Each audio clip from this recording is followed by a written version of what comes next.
زنده باد. د طالبانو اطاعت او صداقت وکولای شو د هغه دریو تنو غلطو اشخاصو مخه ونیسي چې د طالبانو په لیکو کې دندې لرلې او له اسلامي امارت سره یې د ولس کرکه زیاتوله.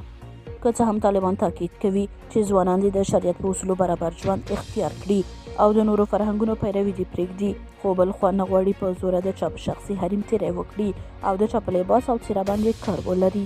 تازه په خوست ولایت کې هغه 3 تنه طالبان د دغه ولایت د امنیې قومندانۍ په امر نیول شوي دي چې په جبر او زور سره یې په یوه ځوان باندې د سر او بریتونو ویښتان کم کړي وو.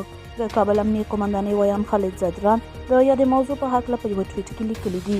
په خوست ولایت کې هغه امنیتي منصوبین ونیول شول چې په خپل سري ډول یې د یوه ځوان د سر او بریتو ویښتان قیچي کړي وو.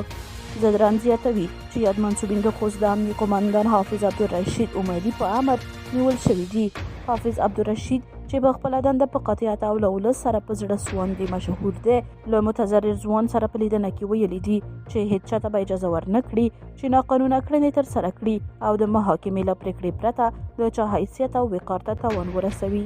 په ټولنیزو رسنیو کې د خوست د امنیې قومندان د یاد عمل ستاینه شوې ده او په ټولو منصوبینو غږ شوی دی چې له ولس سره که زور زیاتی ونه کړي نو ولس به هم خپلې غېږې ورته پرانیزي او واټن به ختم کړي.